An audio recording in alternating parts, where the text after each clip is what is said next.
고린도전서 12장 7절에서 11절의 말씀을 드리겠습니다. 고린도전서 12장 7절에서 11절 말씀 제가 공독해 드리겠습니다. 각 사람에게 성령의 나타남을 주심은 유익하게 하려 하심이라.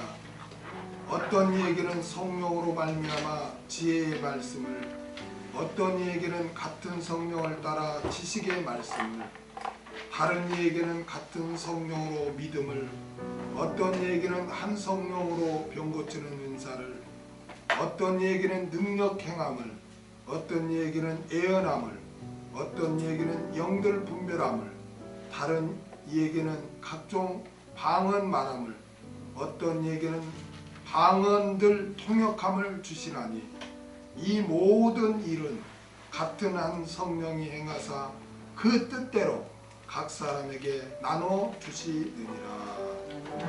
아멘. 다양한 성령의 은사들, 다양한 성령의 은사들.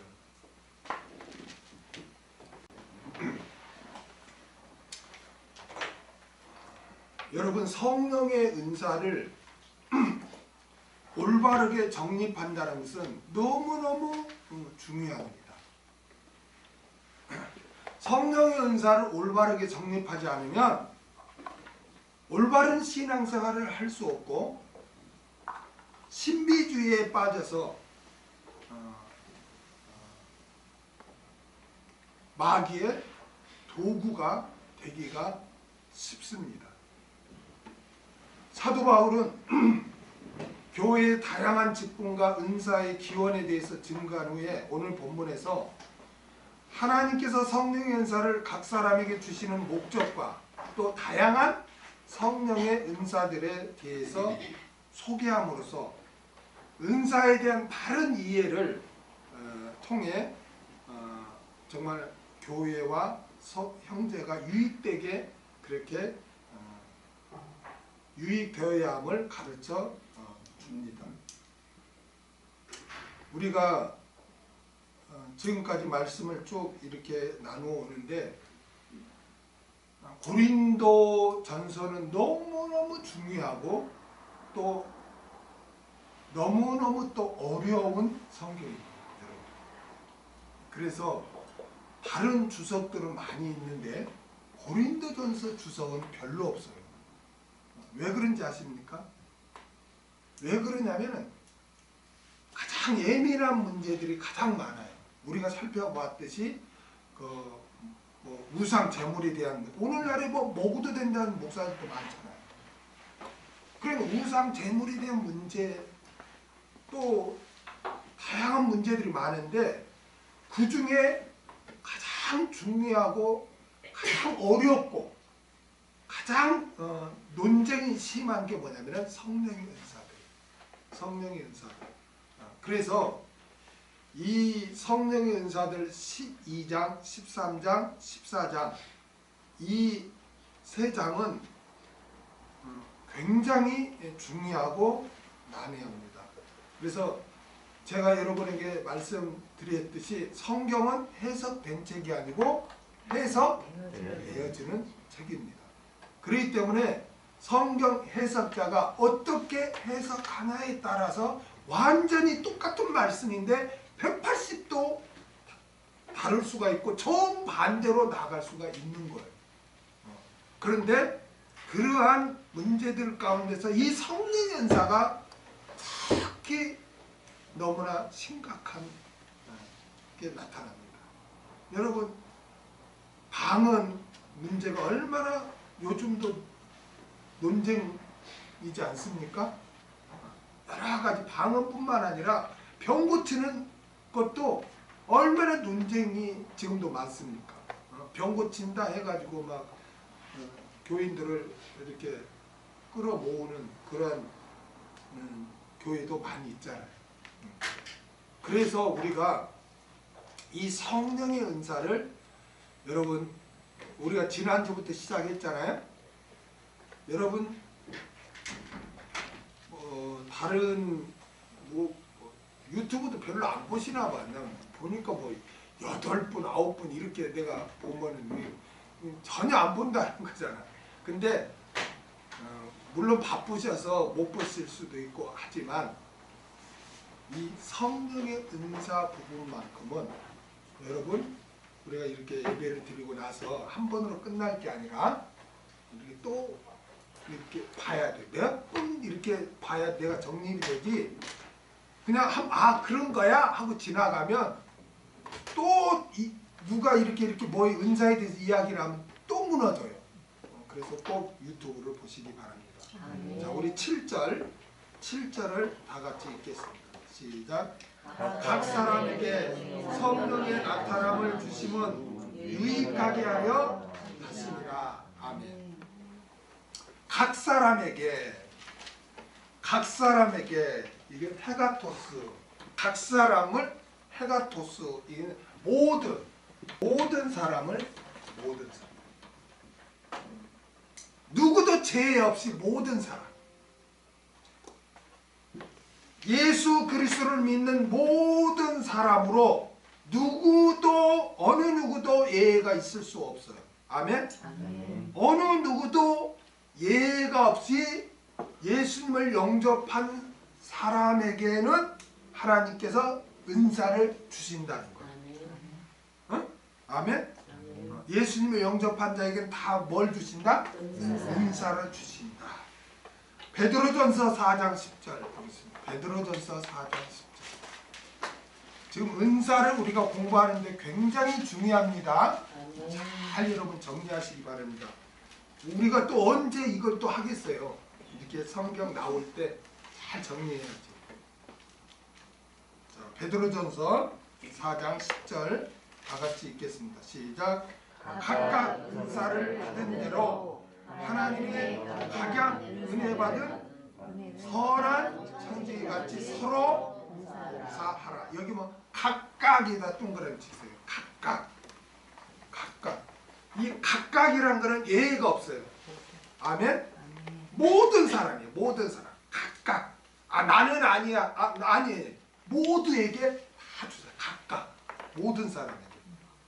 그래서 하나님께서는 예수님을 영접한 모든 사람에게 성령의 은사를 주신다는 것을 믿으시기 바랍니다. 그러므로 내가 어떤 은사를 받았는지 본인은 모를 수 있어요. 본인은 모를 수 있어요. 왜냐하면 성령의 은사에 관심을 안 갖거나 그렇게 내가 받은 은사가 뭐야? 본인이 모를 수는 있지만 성령의 은사를 받지 않은 성도는 없다는 거예요. 아멘? 그러므로 우리는 내가 받은 은사가 무엇인지 살펴서 교회를, 형제를 위해서 섬겨야 돼요. 아멘? 섬겨야 돼요. 저는 예수님을 영접하고 지금 뒤돌아보면 그때는 처음에는 몰랐어요. 그런데 예수님을 영접하는데 전도한 분이 성경을 40장씩 읽어라. 또 읽다가 은혜 받은 말씀 구절을 따로 노트에다 정리해서 달달달 외워라. 그리고 또 말씀을 증거하는 또 기회가 되고, 아무것도 모르는데 그런 기회가 되고, 그러한 것을 하고 또 이렇게 전하는 걸 좋아하고, 청소하신 분들 모아놓고 가르치는 걸 좋아하고, 이러다 보니까 나는 가르치는 은사를 하나님이 주셨구나. 저는 그걸 알고 내가 목회를 해도 나는 가르치는 목회를 해야 되겠다. 하나님이 나에게 주셨기 때문에. 그래서 말씀 가르치는 쪽으로 이렇게 했어요. 그러니까 자기가 어떤 은사를 받았는가 알 수 있어요. 자기를 살피면 알 수 있는데, 예수님을 영접하고 분명히 성경은 각 사람 모두에게, 예수님을 믿는 모두에게 은사를 주셨다는데 이러한 말씀을 놓치니까 자기가 받은 은사가 뭔지를 살피지도 않고 관심도 없어요. 그러니까 너무나 안타까운 거예요. 너무나 안타까운 거예요. 그래서 우리는 이 성령의 은사를 공부하면서 내가 받은 은사가 뭐지? 이런 거를 살펴야 돼요. 어떤 분은 있잖아요. 어떤 분은 이제 은사 중에 권면 은사를 받으면 그분만 만나면 막 위로가 되는 거야. 그분이 그냥 한마디 이렇게 하는데 굉장히 그게 막 위로가 되고 힘을 얻고 그러는 거예요. 근데 그 본인은 그걸 모르고 이렇게 말을 하는데 자신은 권면의 은사를 있다는 거를 본인도 몰라. 근데 말을 하면 그 말을 듣는 자가 막 낙심했다가 힘을 얻고 위로를 받고 막 그래요. 그런데 자신이 권면 은사를 받았다는 것을 안다면 더 기도하고 낙심된 자를 찾아와서 위로하고 이렇게 하면 더 좋잖아요. 더 교육에. 근데 안타까운 거는 그런 자신이 어떤 은사를 받았는가에도 관심도 없고 모르는 분들이 많이 있다는 거예요.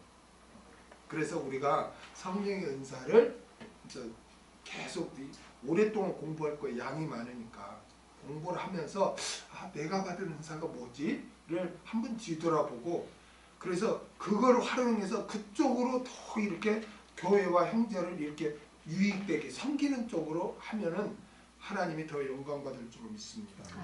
그래서 나는 은사를 없어. 내가 받은 은사가 뭐야? 그거는 말씀을 부정하는 거예요. 성경은 분명하게 각 사람에게 모든 사람에게 헤가토스 한 사람도 예외 없이 그분이 예수님을 영접했다면 우리가 믿어야 되는 거예요. 우리가 믿는 거는요 말씀을 믿는 거지 감정이나 이런 걸 믿는 게 아니에요. 성경에서 분명히 예수님을 믿는 자는 각 사람 모두에게는 각각의 은사를 주셨다. 그러면은 그걸 믿어야지. 하나님이 나에게도 은사를 주셨어. 그걸 믿어야지. 나는 하나님의 성전이야. 내 안에 성령님이 계셔. 그걸 믿어야지. 그걸 안 믿으면 그건 불신이죠. 그렇죠? 그래서 믿음이라는 것은 뭐냐면은 하나님의 말씀을 그대로 믿는 거예요. 그러면 하나님께서 각 사람에게 헤가토스 모든 사람에게 예수님 모든 사람에게 은사를 주셨다는 것을 그걸 믿어야죠. 아멘? 그래서 그럼 내가 받을 은사가 뭔가 살펴서 우리는 이렇게 교회와 형제를 섬겨야 할 줄 믿습니다. 그 다음에 성령의 나타남을 여기 나타냄을 파네로시스라고 부여 나타남 뜻으로 성령께서 부여하신 것. 그러니까 뭐예요? 성령께서 주심으로 나타난 게 뭐예요? 성령의 은사죠. 아멘. 성령의 나타남은 뭘 말해요? 한마디로 성령의 은사. 이거 해석 잘해야 돼요. 성령의 나타남이라니까 뭐 성령님이 유령처럼 이렇게 나타난 게 아니고 각 사람에게 성령의 주신 성령의 은사를 말하는 거예요. 아멘. 그 다음에 주심은 은사를 주심을 디도타이라고 하는데 디도타이 주다는 디도미의 수동태예요. 그러니까 주어지는 거죠. 그러니까 은사는 있잖아요. 은사는 훈련이나 학습이나 이게 훈련이나 학습 이런 과정을 통해서 인위적으로 내가 은사를 획득하는 게 아니에요. 아멘? 획득하는 게 아니고 주어지는 거예요. 이걸 잘 명심해야 돼요. 이게 디도미의 수동태예요. 은사라는 거는 주어지는 거지 내가 막 노력해가지고 학습해가지고 그거를 내가 취득하는 게 아니에요. 비록 방언은 한다 할 때 어떻게 시킵니까? 신비주의 목사들이? 어떻게? 막 할렐루야 할렐루야 이거를 빨리 하라 그죠? 막 대부분 그렇게 하잖아요. 막 하다 보면 심리 상태가 이상해지고 혀가 꼬여서 막 무슨 단어도 아닌 이상한 게 혀 꼬인 말이 막 나오게 하면 방언 받았다 이렇게 하고. 은사는 그런 어떤 학습이나 개인의 노력에 의해서 어? 노력에 의해서 획득되는 게 아니에요. 은사는 어떻게 갖게 돼요? 주어짐으로, 누구로부터? 하나님으로부터 주어짐으로 갖게 되는 거예요. 은사는. 믿습니까?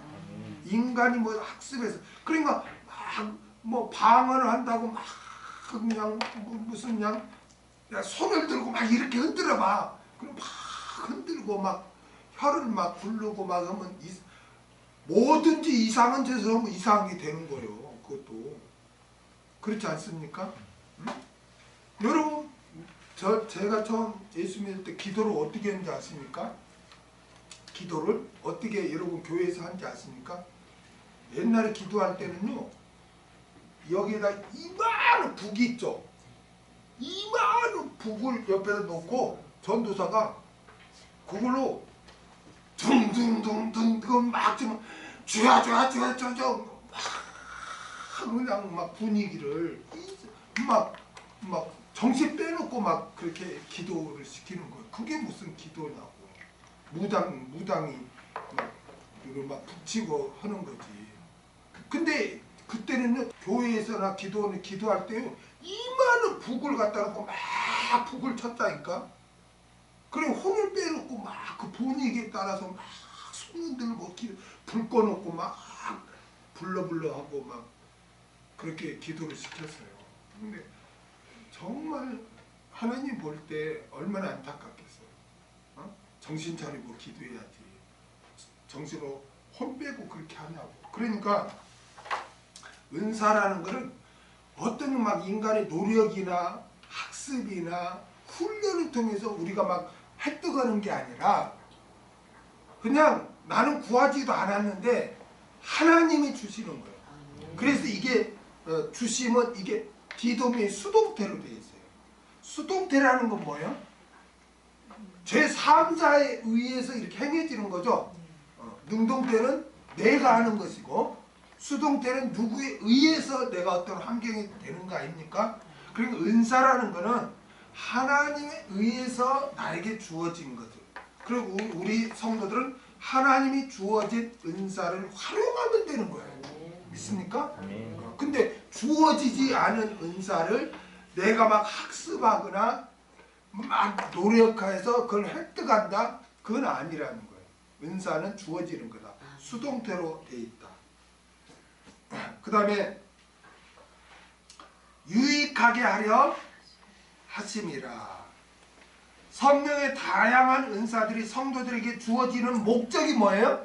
유익하게 하려 하심이라는 거예요. 이 오늘 본문의 유익이 뭐냐? 유익이 쉼페론이라고 하는데요. 이게 뭐냐면 뭐뭐와 함께라는 뜻의 쉼과 또 움직이다, 도달하다 뜻의 회로의 합성어예요. 그러니까 뭐냐? 함께 도달하는 것, 함께 움직이는 것, 함께 도달하는 거예요. 어? 그러니까 잘 들으세요. 은사는 어떤 개인의 유익이 아니라 함께 공동의 유익을 위해서 주셨다는 거예요. 아멘? 자, 다시 유익하게 하려 하시면 은사를 주신 목적이 유익하게 하기 위함이래요. 근데 그 유익이라는 단어가 심페론으로서 함께 도달하는 것, 그 의미예요. 그러니까 은사를 주신 목적이 뭐냐면은 각 개인의 유익을 위해서 주는 게 아니라 함께 도달하는 것, 공동의 유익을 위해서 주셨다는 거예요. 믿습니까? 그러니까 하나님께 성령의 은사를 각자에게 주신 것은 개인의 유익을 위해서 준 게 아니라 교회의 유익을 위해서 주셨어요. 그걸 여러분이 명심해야 돼요. 고린도전서 14장 12절을 한번 볼까요? 고린도전서 14장 12절. 어떤 유익인가? 다 같이 읽겠습니다. 시작. 그러면 너희도 신령한 것을 사모하는 자인즉 교회의 덕을 세우기를 위하여 풍성하기를 구하라. 아멘. 교회의 덕 세우기 위해서.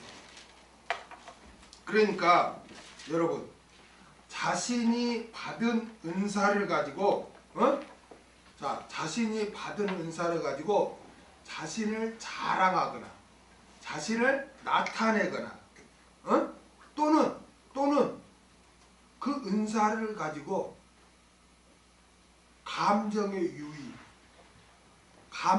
유의 다른 말로 그 은사를 감정적으로 막 황홀경을 느끼려고 하는 거. 응? 황홀함을 느끼려고 하는 것은 그는 잘못된 거라는 거예요. 잘못된 거라. 은사는 교회와 형제를 섬기라고 교회와 또 형제 유익을 위해서 주신 것이지 개인의 능력을 나타내거나 개인의 어떤 자랑을 위해서거나 아니면 개인의 어떤 감정의 유의를 위해서 주지 않았다는 거예요. 자, 들어보세요. 고린도 교회에서 어떤 은사가 가장 문제가 되었을까요? 고린도 교회에서 은사 중에서 어떤 은사가 가장 문제가 되었을까요? 방언의 은사예요. 여러분. 방언의 은사가 고린도 교회에서 대표적으로 가장 당시에 문제가 됐던 은사가 방언의 은사였어요. 방언의 은사. 방언의 은사였단 말이에요. 방언의 은사를 가지고 막 자랑을 하고 어떤 사람은 그 방언의 은사를 가지고 막 황홀경에 막 빠진 거야 혼자. 응? 그런 문제가 고린도 교회에 발생했어. 그래서 사도 바울이 지금 은사를 이야기하지만 가장 핵심은 방언의 은사예요. 오늘날에도 은사 중에 가장 문제가 되는 은사가 뭔지 아십니까? 오늘날에도 가장 문제가 되는 게 일시적인 은사. 거기에 보면 뭐 능력 행함, 병 고치는 거, 방언, 예언 이런 것들 오늘날에도 주어진다. 마귀가 그 장난하는 거예요. 주어지지 않는 거를 마귀는 주어진다 속이고 그걸 추구하는 자들을 잡고 완전히 신비주의에 빠지게 해서 올바른 신앙을 갖지 못하게 해버리고 또 많은 영혼들을 추구하게 하고 미혹시켜버리는 거예요. 주어지지 않는 은사가 너무 멋있잖아요. 병을 고쳐보세요. 교회에 병 고친다고 하면요. 옛날 대형교회가 다 어떻게 해서 그렇게 크게 성장했습니까? 방언 강조하고 병 고치는 거, 예언 강조하고 다 이런 일시적인 은사를 통해서 대형교회가 된 거예요, 여러분. 성경대로 하면 그렇게 보이겠습니까? 여러분 우리가 분별을 잘해야 돼요. 마지막에 진짜 잘해야 돼요. 은사는 실패로 공동의 유익을 위해서 주셨다는 거예요. 공동의 유익을 위해서. 교회를 유익을 위해서 주는 거예요. 각자 지체에게 다양한 은사를 주어서 어떻게 그 지체들이 한몸된 교회를 이렇게 세우기 위해서 하나님이 각자에게 다양한 은사를 준 거예요. 이 이제 뒤에 다 나오지만 그런데 그 은사를 가지고 교회의 유익을 이렇게 할 생각 안 하고 오해해가지고 막 나는 기도를 오래 하면서 막 그걸 가지고 황홀경에 빠져가지고 그렇게 한다든가 아니면 여러분 우리가 다 있는데 누가 막 외국어로 영어로 막 해보세요. 얼마나 멋있어. 그렇죠? 그리고 막 자랑을 하고 그래서 막 분쟁이 생기고 그렇게 하니까 바울이 지금 은사에 대해서 총정리하면서 핵심은 방언의 은사를 지금 지적하는 거예요. 뒤에 보면 1만 마리의 방언보다도 한마디 알아듣는 얘는 그 말은 뭐야? 다 방언을 부정적으로 말하는 거예요. 지금 바울이 그런 식으로 너희 방언하면 안 된다는 거예요. 어?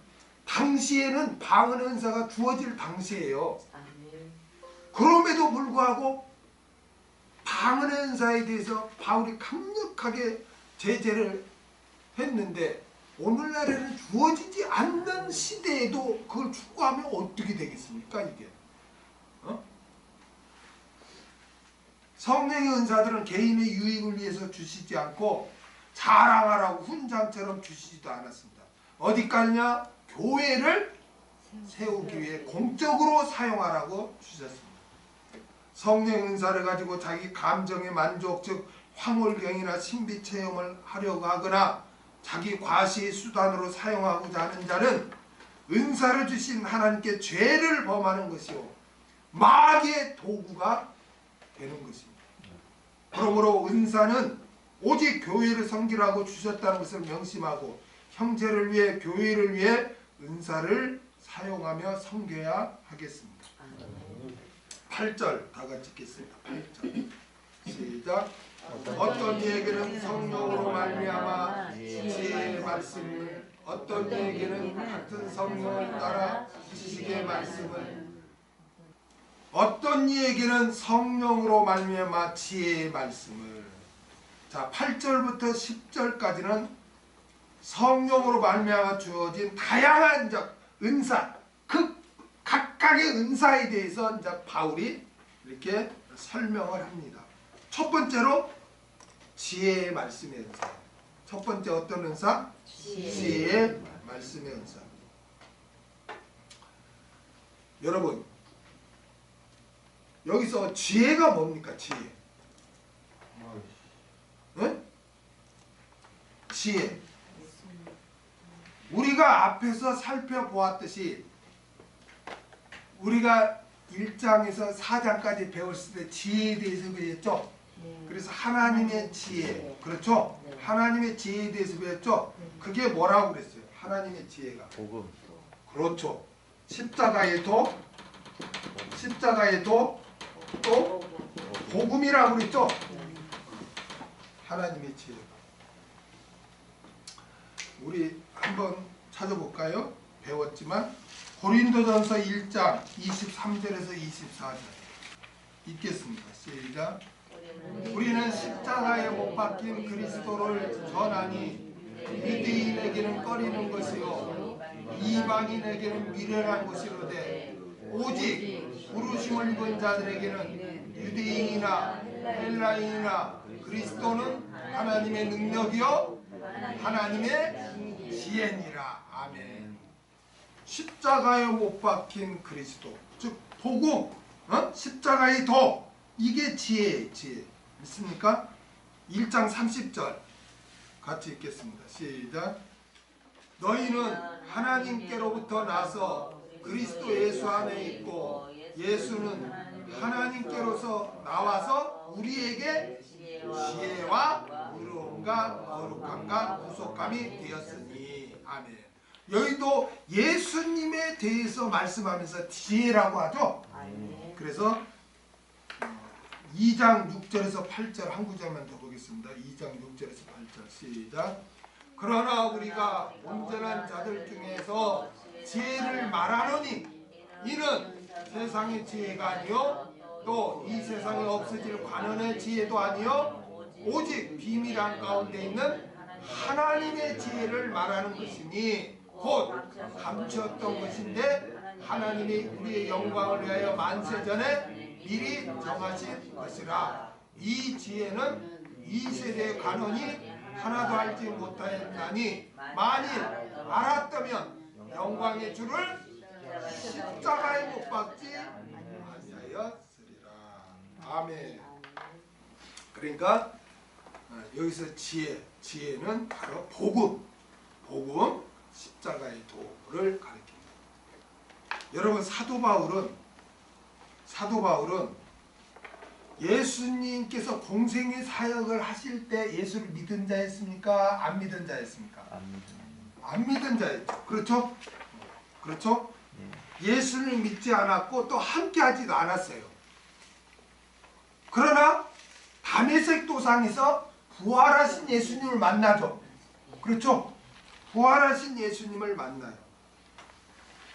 그래서 이방인의 사도로 부르심을 받습니다. 그런데 여러분, 어떻게 예수님과 함께하지 않았으며 예수님께 가르침을 받지도 않았음에도 불구하고 이렇게 십자가에 복음을 그렇게 전할 수 있었을까요? 복음을 기록할 수 있었을까요? 어떻게? 그것은 하나님으로부터 지혜의 말씀의 은사, 즉 십자가에도 복음을 받았기 때문에 그래요. 아멘? 그 은사를 받았기 때문에 하나님께서, 성령께서 다 예수님의 그 십자가의 도에 대해 복음에 대해서 가르쳐 주신 거예요. 그 은사를 받았기 때문에. 그래서 성경도 복음도 기록할 수 있었던 거예요. 바울. 베드로후서 3장 15절을 한번 볼까요? 같이 읽겠습니다. 시작. 또 우리 주의 오래 참으심이 구원이 될 줄을 여기라. 우리 사랑하는 형제 바울도 그 받은 뭐대로? 지혜대로 너희에게 이같이 썼고. 아멘. 여기 말은 그 받은 지혜가 뭐냐면 지혜의 말씀의 은사예요. 아멘. 그러니까 사도 바울은 어떤 은사를 받았어요? 지혜의 말씀의 은사를 받았어요. 그래서 복음, 십자가의 도를 그렇게 전하고 그렇게 가르칠 수 있었던 거예요. 바울은 예수님과 함께 동행한 자가 아니죠. 그럼에도 불구하고 그 지혜의 말씀의 은사를 받았기 때문에 예수님이 행하신 것, 예수님이 말씀하신 뜻 이런 거를 정확하게 증거하고 기록했던 거예요. 성경. 그리고 여러분 보세요. 그 사복음서를 기록한 게 있잖아요. 예수님에 대해서 기록한 게 사복음서죠. 그렇죠? 그 누가 기록했어요? 마태, 마가, 누가, 요한. 근데 보세요. 마태, 마가, 누가, 요한 중에서 누가 사도입니까? 이 중에서? 누가 사도예요? 마태하고 요한이에요. 아니 마태 보면 마태가 그 12제자 같잖아요. 12제자. 이게 누구하고 누구가 사도예요? 마태하고 요한. 그러면은 마가하고 누가는 사도입니까? 아닙니까? 아니, 그렇죠. 그런데 이 마가가 마가복음을 기록하고 누가가 누가복음을 기록하잖아요. 그렇죠. 아니 예수님이 제자가 아닌데 그들이 어떻게 기록? 여러분 마가가 누구예요? 마가가 누구죠? 마가가 바나바의 생질이잖아요. 바나바의 조카. 그러니까 이 바울이 1차 선교여행 갈 때 바울과 바나바가 가죠. 그렇죠? 누구를 데리고 가요? 마가를 데리고 가요. 근데 마가가 너무 힘드니까 돌아와 버리죠. 도중에. 그래서 제2차 선교여행을 갈 때 바나바는 자기 조카니까 데리고 가자. 그러니까 바울은 안 돼. 쟤 가다 돌아왔는데 왜 데리고 가? 안 돼. 둘이 싸움이 붙은 거예요. 그래서 바울은 누구를 데리고? 실라를 데리고 가고 바나바는 마가를 데리고 따로 선교여행을 가게 되는 거예요. 그 마가예요. 근데 그 마가가 결국은 자기의 그 믿음 연약한 것을 회개하고 정말 죽도록 헌신을 해요. 그러니까 바울이 나중에 인정하잖아요. 그래서 바울이 디모데서에 보면 마지막 죽기 전에 누구를 찾나? 마가를 데려와라 그래. 가죽, 오다하고 겉오다하고, 누구를 데려오라고 그래? 마가. 말 나온 김에 한번 볼까요? 디모데 후서인가? 4장 11절에서 13절까지 볼까요? 읽겠습니다. 시작. 누가만 나와 함께 있느니라. 내가 올 때 마가를 데리고 오라. 저가 나의 일에 유익하니라. 두기고는 에베소로 보내었느라. 내가 또 올 때에 내가 들어와 가보의 집에 둔 겉옷을 가지고 오고 또 책은 특별히 가죽 종이 쓴 것을 가져오라. 이때는 디모데후서는 바울이 죽기 전에 기록한 서신이에요. 근데 마지막에 마가를 데려오라고 하잖아요. 할렐루야. 근데 여기 보면 우리도 실수할 때 있잖아요. 넘어질 때 있죠. 그럴 때도 우리가 돌이켜서 최선을 다하면 인정받아요. 아멘? 그런 마가였어요. 마가가 마가복음을 기록해. 그럼 누가는 누굽니까? 누가? 의사로서 누구를 아까 읽었죠. 누구만 함께 있느니라? 누가만 함께 있다는 게, 누가는 자기 그 좋은 여건을 다 버리고 바울을 보좌하는 거야. 바울이 몸이 아프면 고쳐주고 바울을 따라다니면서 계속 복음을 지금 끝까지. 그래서 바울의 마지막에 누구만 있다고 그래요? 누가만 있다 그러는 거예요. 누가는 사도가 아니에요. 그냥 바울의 그냥 보조, 바울의 동역자란 말이에요. 그런데 그 예수님과 직접 동행하지 않았죠. 누가도. 그런데 누가가 뭘 기록합니까? 누가복음과 사도행전을 기록해요. 그래서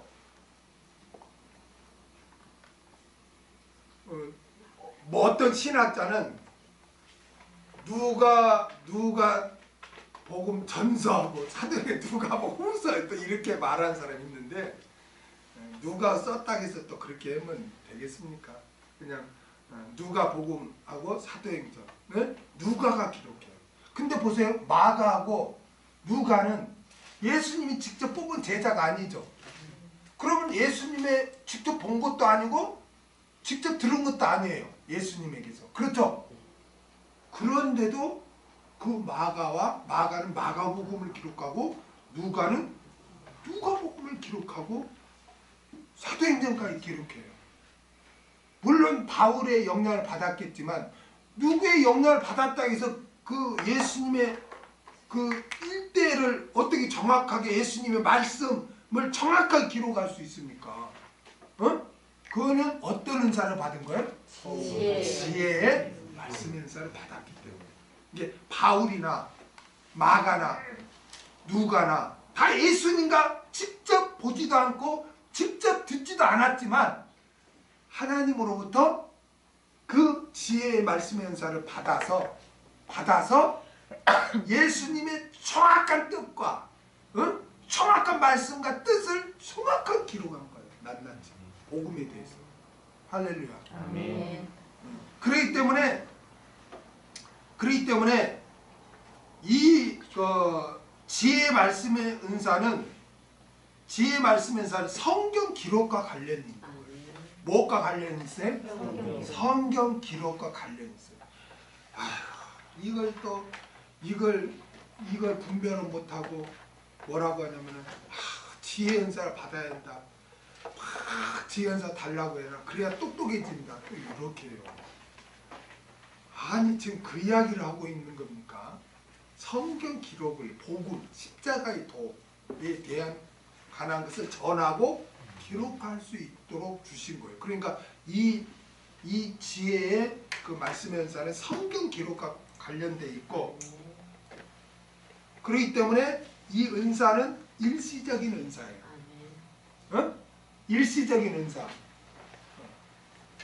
그러니까 무엇과 끝나냐면 일시적인. 자, 여러분 이게 이제 중요합니다. 누가 은사에 대해서 말을 하거나 은사에 대해서 토론을 하거나 할 때 여러분이 꼭 질문하고 물어야 할 게 있습니다. 그게 뭐냐면, 당신은 은사가 어떻게 구성되었는지 아십니까? 라고 물어야 돼요. 그걸 꼭 물어야 돼요. 이 은사를 일시적인 은사와 항구적인 은사로 나누지 못하면은 여러분 논쟁을 하면 안 돼요. 왜냐하면 일시적인 은사는 오늘날에는 주어지지 않거든요. 그런데 은사를 일시적인 은사, 항구적인 은사로 이 사람이 나누지 않는다는 것은 오늘날에도 이걸 적용하고 있다는 거거든요. 그러면은 큰일 나는 거예요. 큰일 나요. 왜 신비주의자들이 그렇게 나오고 주장을 합니까?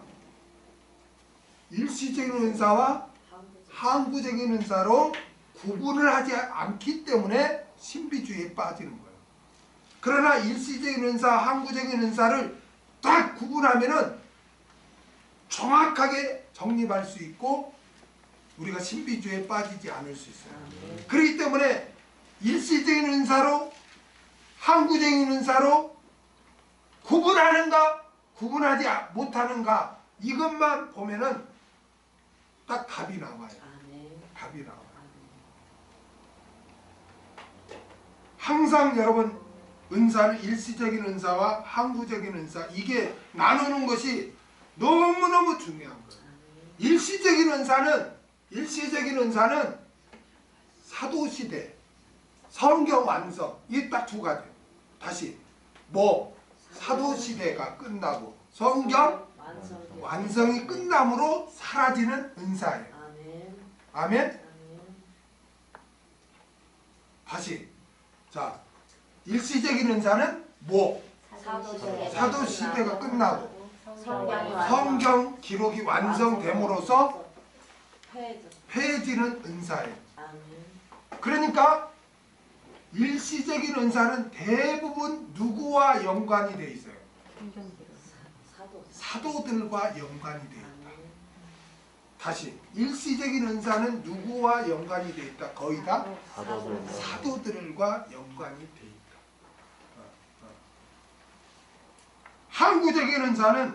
항구적인 은사는 교회 시대가 계속 이어지는 동안 주어지는 은사예요.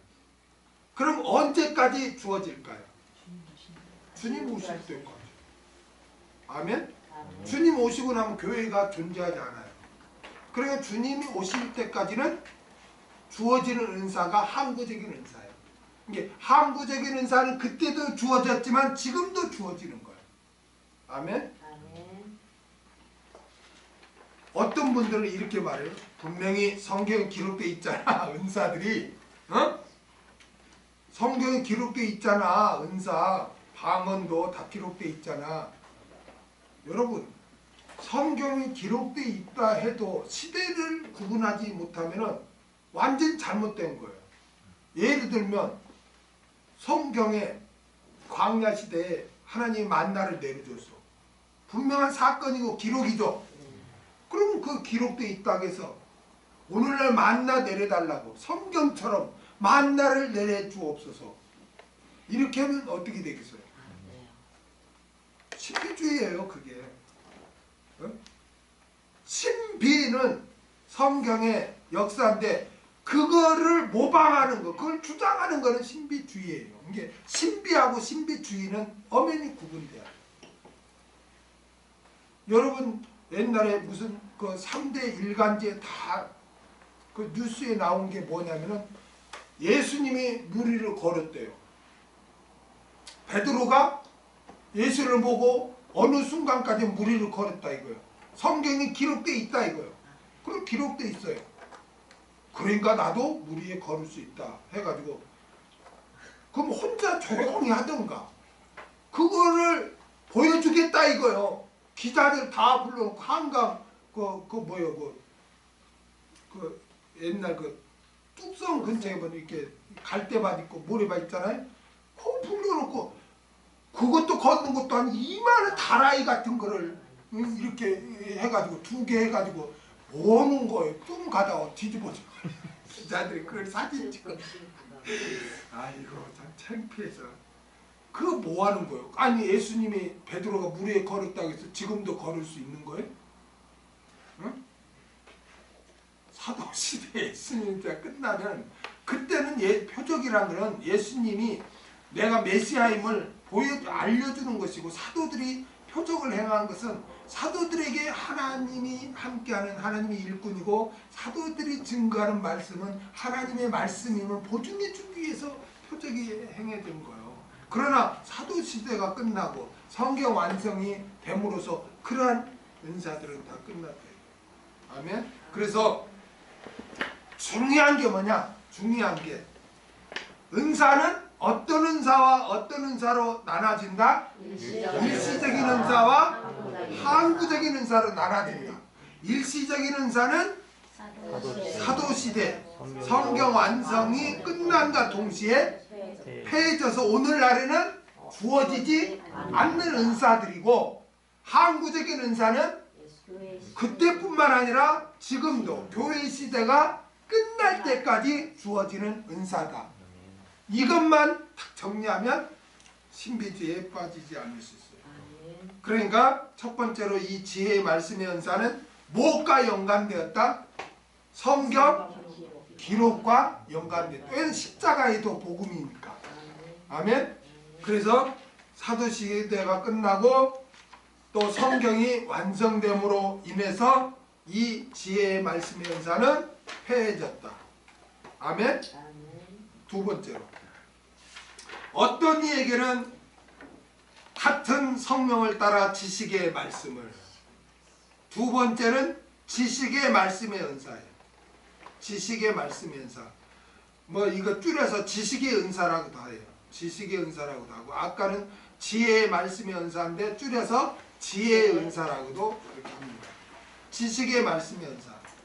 여러분, 오늘 본문의 지식은 뭐에 대한 지식이에요?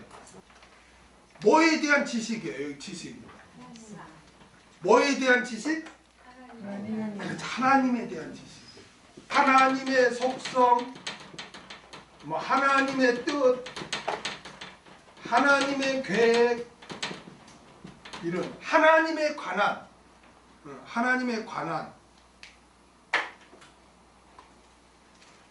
것을 말합니다. 그러니까 이 지식의 말씀의 은사는 또 무엇과 관련이 있어요? 지식의 말씀의 은사는 무엇과 관련이 있어요? 아까 지혜의 은사와 같이 성경 기록과 관련되어 있어요. 성경 기록과. 여러분, 우리가 눈에 보이지 않는 하나님에 대해서 어떻게 알아? 그래 안 그래? 피조물이 창조주에서 어떻게 알겠어요? 그러니까 하나님에 대한 지식의 은사를 일꾼들에게 줌으로 인해서 그것을 성경을 기록하게 한 거예요. 그러니까 인간이 뭐 하나님에 대해서 연구해서 기록한 게 아니에요.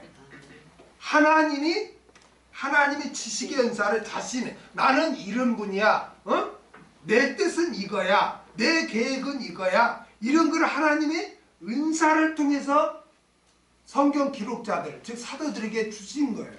그래서 그 사도들은 그 지식을 받아서 하나님에 대해서, 하나님의 뜻에 대해서, 하나님의 속성에 대해서, 뭐 하나님의 계획에 대해서 기록한 거라고. 아멘.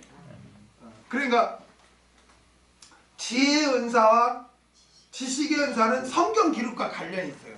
그런데 약간 왜 그러면 뭐 비슷한 건데, 근데 지혜의 은사는 그 예수 그리스도의 초점을 맞춰서 복음 십자가의 도에 집중적인 내용이고, 지식의 은사는 하나님의 속성, 하나님의 뜻, 하나님의 계획에 대한 내용이고. 이해가 됩니까? 그러니까 둘 다 뭐와 관련돼 있어요? 성경 기록과 관련돼 있어요. 아멘. 그렇기 때문에 성경 완성과 함께 이 은사는 그쳤어요. 그러니까 지식의 은사는 항구적인 은사다, 일시적인 은사다. 일시적인 은사예요. 아멘. 만약 오늘날에도 지식의 은사가 주어진다면 어떤 일이 벌어져야 돼요? 성경이 기록되어야 돼요. 그렇죠? 성경이 기록돼야 돼. 하나님에 대해서 주어지니까 기록돼야 돼. 그런데 우리가 잘 아는 계시록 22장 18절에서 19절에 의하면 이 예언의 말씀에 더하거나 빼면 안 된다. 그러면은 생명책에서 쥐어버리겠다. 제하여버리겠다. 딱 마침표를 찍었죠. 그럼에도 불구하고 나는 하나님에 관한 지식을 지금도 받아 하면서 하나님의 뜻은 이거야 하고 막 한다는 거는 그거는 정말 사탄의 일꾼이에요. 종이에요. 하나님께서는 성경이 완성된 이후에 지식의 말씀 연사를 주지 않지만, 자 보세요. 일시적인 은사는 성경 완성과 사도시가 끝남으로 폐해졌어요. 그러면 그 일시적인 은사와 같은 은혜는 성경을 통해서 우리가 이제는 누리면 되는 거예요. 은사를 받는 게 아니라. 이게 그러니까 오늘날에는 성경이 완성된 후에 지식의 말씀 은사를 주시지 않지만 지식의 말씀의 은사를 통해서 기록된 이 하나님의 말씀을 통해서 우리가 하나님에 대해서 알 수 있고 하나님의 뜻에 대해서 우리가 알 수 있는 거예요.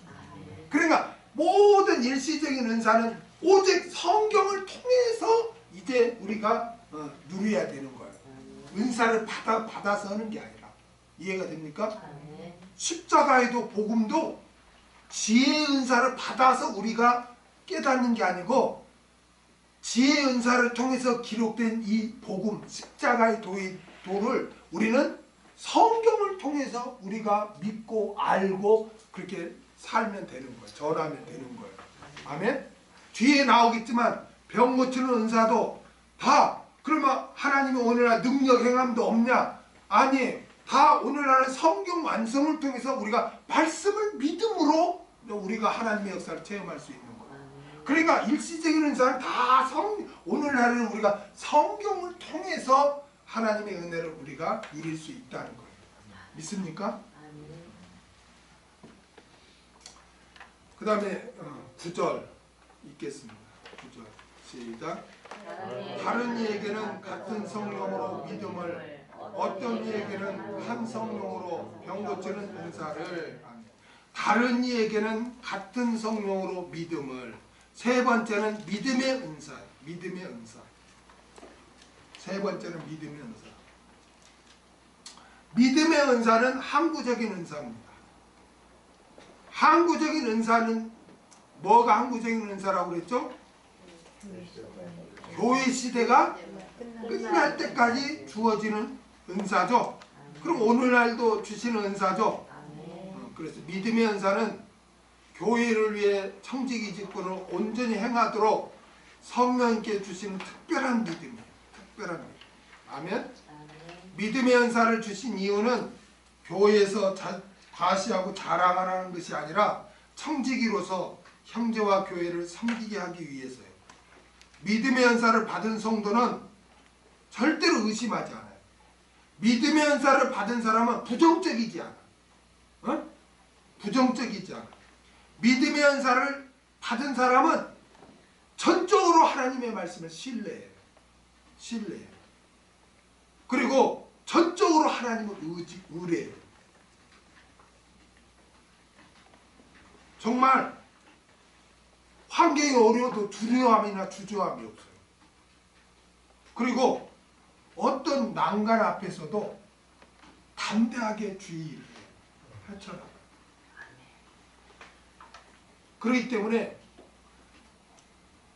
믿음의 은사는 아주 이게 이렇게 의심이나 두려움, 주저함이 없어요. 그냥 단순하게 믿어요. 하나님 말씀. 그래서 대부분 많은 성도들님들이 이 또 믿음의 은사를 받아요. 그러니까 자신이 전혀 의심하지 않고 부정적이지 않고 이러면 아 내가 믿음의 은사를 받았구나. 그걸 깨달으면 돼요. 내가 노력해서 내가 신뢰해야지 해가지고 믿는 게 아니에요. 하나님이 믿음의 은사를 주니까 믿어지는 거지. 그걸 내가 막 노력해가지고 내 의지를 가지고 믿으려는 게 아니에요. 그래서 믿음의 은사를 가진 사람의 특징이 뭐냐면 어려운 문제가 닥쳐도 막 원망하거나 낙심해버리거나 주저하지 않아요. 딱 그럴 때일수록 하나님을 꽉 의지해, 신뢰하고 의지해.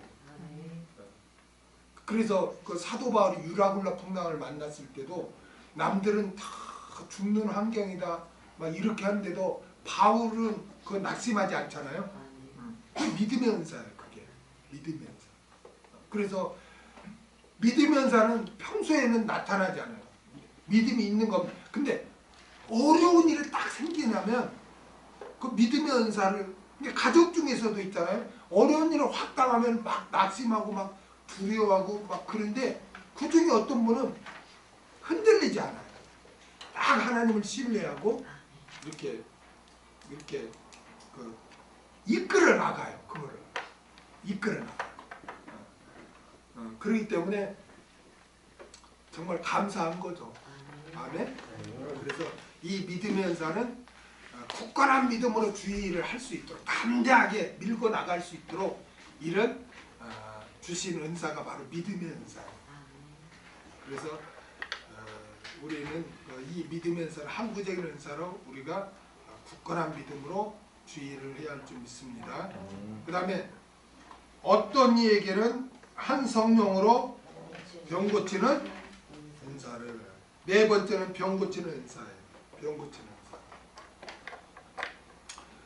병 고치는 은사는 일시적인 은사예요. 아멘? 아멘. 여러분, 병 고치는 은사는요, 이게 질병을 하나님의 능력으로 고치는 건데요.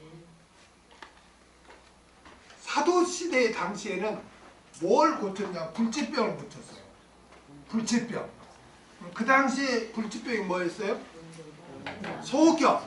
소경, 또 문둥병자, 또 안진뱅이, 또 중풍병자, 또 귀신 들린 자.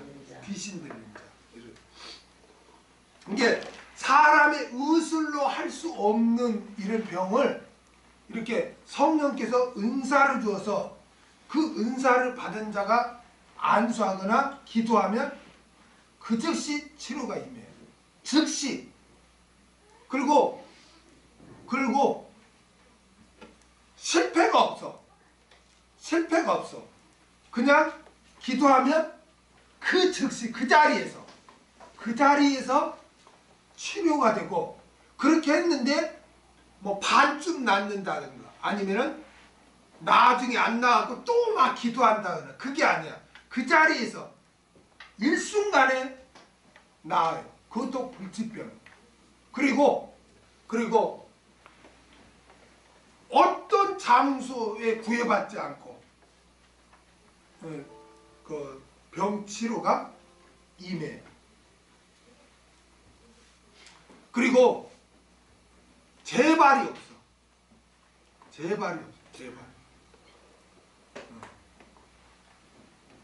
그러니까 이 병 고치는 은사는 특히 사도들과 그와 연관된 하나님의 일꾼들에게 주신 은사예요.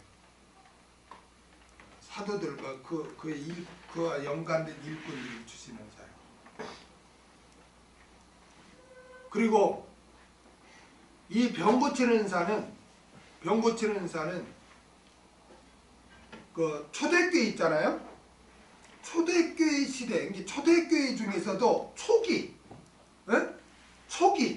이게 초대교회 시대에도 초기에 왕성하게 나타나고, 초대교회 시대에 이렇게 뒷부분에 가면 그 은사들이 사라져요. 병 고치는 은사가 초대교회 안에서도 성경이 거의 완성돼 가거나 사도들이 하나둘 이렇게 순교당하고 적어질 무렵에는 아예 그 병 고치는 은사가 이렇게 줄어. 자, 한번 볼까요? 디모데전서 5장 23절을 한번 보겠습니다. 디모데전서 5장 23절. 읽겠습니다. 시작. 이제부터는 물만 마시지 말고 내 비위와 자주 나는 병을 인하여 포도주를 조금씩 쓰라. 자, 들어보세요. 바울이 어떤 자죠? 바울이 손수건만 지나가도 병이 낫는 거예요. 초대교회 초기에는 막 귀신이 떠나가고 막 안수하거나 기도만 하면 병이 완전히 치료가 돼요. 그런데 사도 바울 사역이 끝나갈 쯤에, 성경이 그 완성될 쯤에는 바울이 뭐라고 그러냐면 그냥 고쳐주면 되잖아요. 디모데가 지금 여기 비가 뭐냐면 성대예요. 성대. 복음을 증거하다 보니까 지금 성대 결절이 와가지고 복음 전하기가 어려워. 그러면 바울이 예수 이름으로 이 성대가 회복될지어다 이러면 된다고. 그렇죠? 근데 이때는 이미 병 고치는 은사가 거의 막 사라져 가니까 그렇게 하질 않고 그냥 포도주 뭐냐면 알코올이잖아요. 소독이잖아요. 이게 알코올을 써서 그 치유해라. 물만 마시지 말고 포도주를 써서 네 목을, 그 성대를 이렇게 치유해라. 이렇게 해요. 어떻게 보면 뭐야 이거 막 그렇게 막 안진뱅이도 일으키고 막 귀인 쫓아내는 바울이 이게 뭐야, 뭐 믿음 떨어진 거야? 믿음 떨어진 거야? 왜 못 고치고 그냥 포도주를 약으로 쓰라고 그래? 이 바울이 지금 믿음이 떨어진 건가? 오해하는 사람이 있어. 아니에요. 이때는 이미 성경이 거의 완성돼 가고 교회 시대가, 초대교회 시대가 거의 끝날 때쯤이니까 은사가, 병 고치는 은사가 지금 사라지는 거예요. 지금 디모데후서 4장 20절 한번, 디모데후서 4장 20절 읽겠습니다. 시작. 에라스도는 고린도에 몸을 놓고 드로비모는 병금으로 밀레도에 두었느니. 아니, 바울을 도운 드로비모 일꾼이 병이 들었어. 병이 들었다고. 그것도 뭐 놀는 것도 아니고 바울을 따라다니면서 막 그렇게 헌신하는데 병이 들었네. 그러면 예수 이름으로 완전히 치료될지어다. 병 고치는 은사로 치료해야지. 병 들어서 너는 이제 더 이상 활동 못하니까 거기다 두었다는 거예요. 들어보세요. 바울이 믿음이 떨어진 겁니까? 바울이 능력이 사라진 겁니까? 병 고치는 은사가 지금 사라진다는 걸 보여주는 거예요. 초대교회 당시에도 초기에만 왕성했지, 성경이 완성돼 가는 후기에는요, 있잖아요, 병 고치는 은사가 사라져요. 야고보서 5장 15절에서 16절 읽겠습니다. 시작. 믿음의 기도는 병든 자를 구원하리니 주께서 저를 일으키시리라. 혹시 죄를 범하였을지라도 사하심을 얻으리라. 이러므로 너희 죄를 서로 구하며 병 낫기를 위하여 서로 기도하라. 의인의 간구는 역사하는 힘이 많으니라. 자, 들어보세요. 병이 들었어, 어떤 형제가. 그러면 서로 합심해서 기도해 주라는 거예요.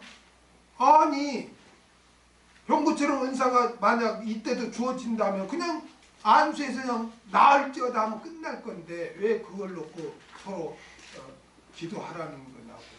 병 고치는 은사가 사라졌다는 거예요. 지금 그걸 알려주는 거예요.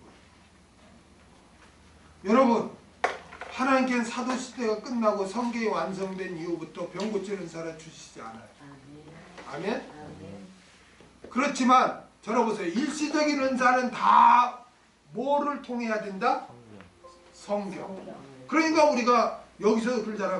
말씀을 통해서 내가 어떤 죄를 지었는가 살펴보고 회개하고 하나님 치료해 주옵소서. 그렇게 기도하고 병원에 가서 진찰하고 수술받고 치료받고 약국에 가서 약을 타다 먹어야 되는 거예요.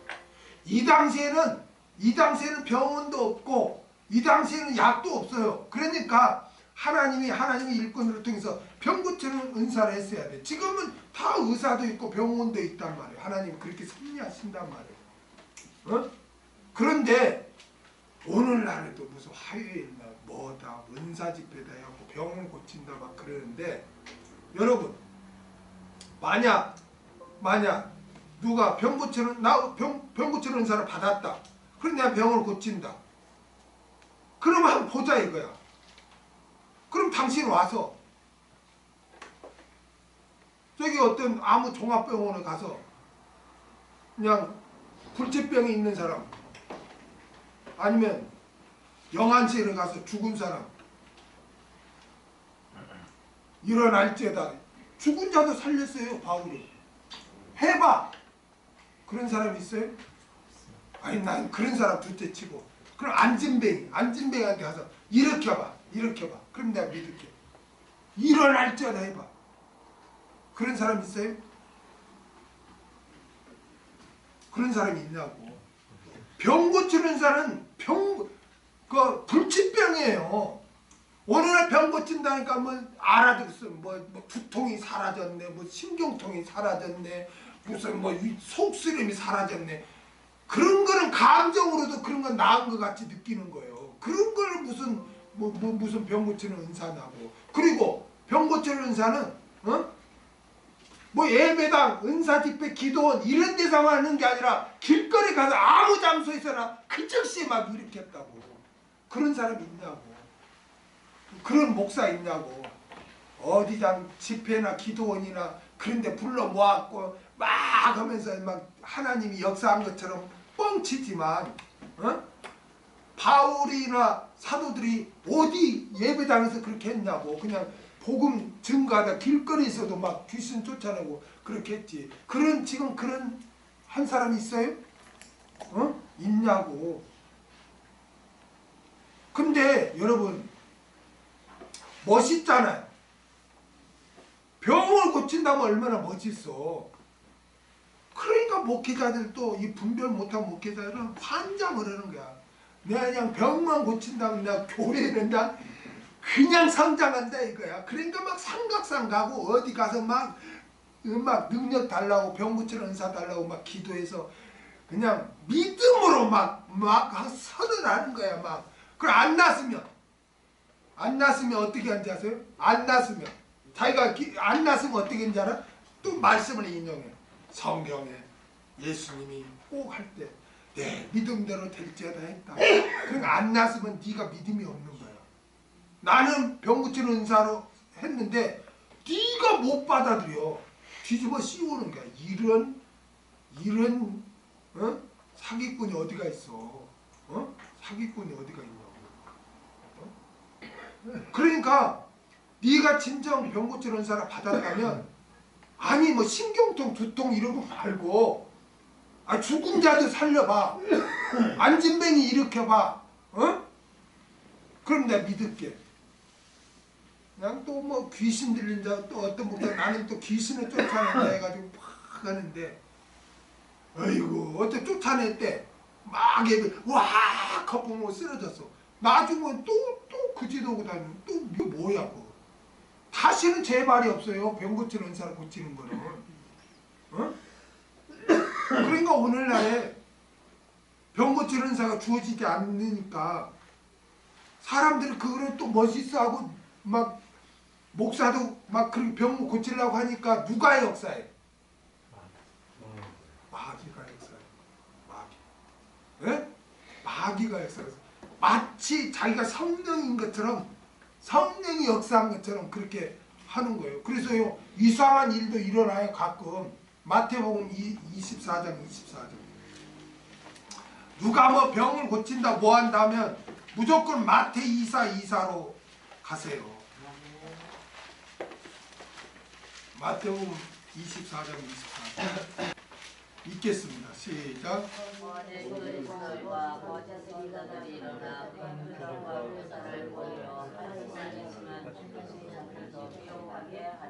아멘. 거기 거짓 그리스도가 선지자들이 일어나서 큰 표적과 기사를 보여요. 할 수만 있으면 택하신 자들을 미혹해 하리라. 여러분 큰 표적과 기사를 보인대요. 그러니까 있잖아요. 어떤 기도원이나 어떤 막 은사 집회 가면 이상한 일이 벌어져요. 이상한 일이 아니 그게 안 벌어지면 누가 모이겠어. 그래 안 그래요? 근데 그거는 미혹하는 거라고 분명히 예수님이 말씀했어요. 여러분 절대로 여러분 병 고친다 뭐 은사 집회 이런데 절대 여러분 아예 생각도 하지 마세요. 아셨어요? 뭐 누가 은사 집회 한다 병 고친다 뭐 애연해 준다 뭐 한다 아예 그런 데는 그런 건 마귀의 일꾼이다 생각하고 그거를 하세요. 그렇지 않으면 미혹받아요.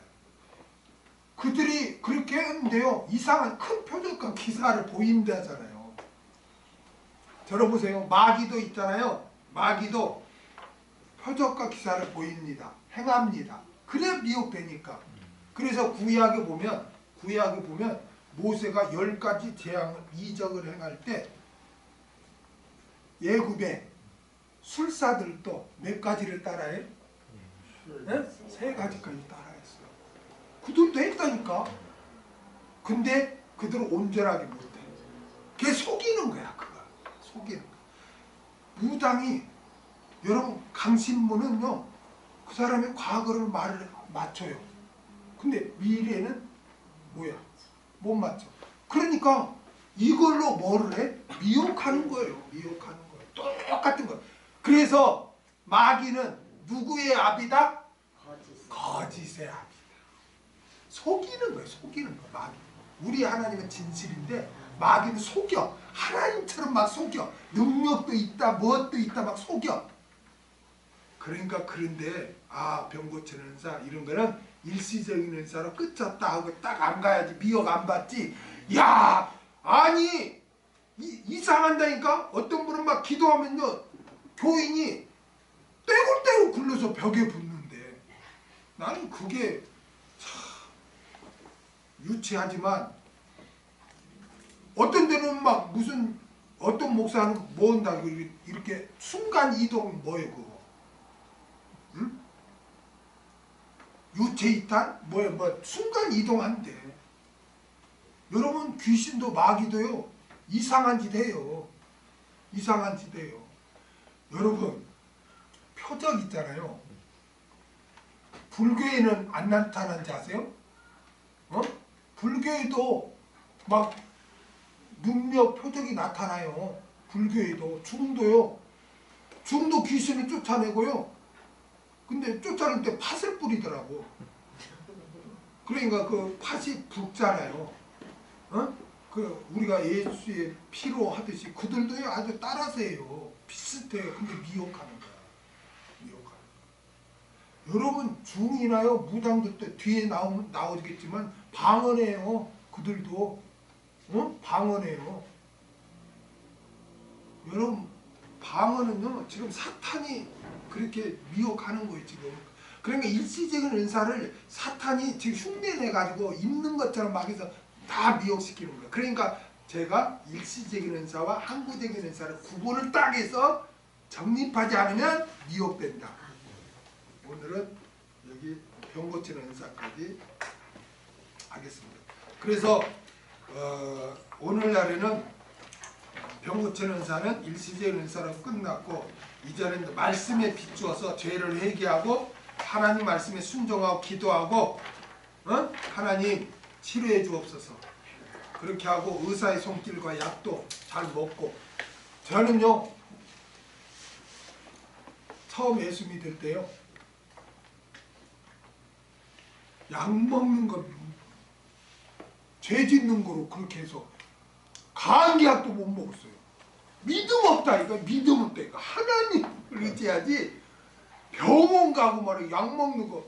그 나중에 보니까 어떤 그 SBS 보면 이만 꼬마애가 이래 배불러서 그 부모가 뭐 막 은사 고친다고 해서 막 뉴스에 나오고 했잖아요. 그런 식이야. 그래갖고 저도요 처음에는 참 혼란했어요. 그리고 그 권사님 너무 아파 죽겠는 거야. 그래 그 권사님 몰래 가서 의무실에 가서 주사 맞고 약 먹고 그리고 나섰다니까. 그러니까 가만히 있으니까 봐봐, 기도하니까 하나님이 치료해줬잖아. 그래. 나 약 먹고 나왔는데. 제가 믿을 때만 해도 신비주의가 80년대 초 70년대 막 이때는 기복주의 신비주의가 막 강성할 때라서 약 먹는 것도 죄 짓는 걸로 알았어요. 믿음 없어서 약 먹는 줄 알고. 여러분 병이 걸리면요, 회개 말씀 비추어서 잘못했으면 회개하고요, 하나님 인도하심을 구하고요, 빨리 병원 가서 치료받고요, 약도 빨리, 감기도 그냥 초장에 빨리 해서 약도 드세요. 아멘. 그래서 건강을 유지하시기 바랍니다.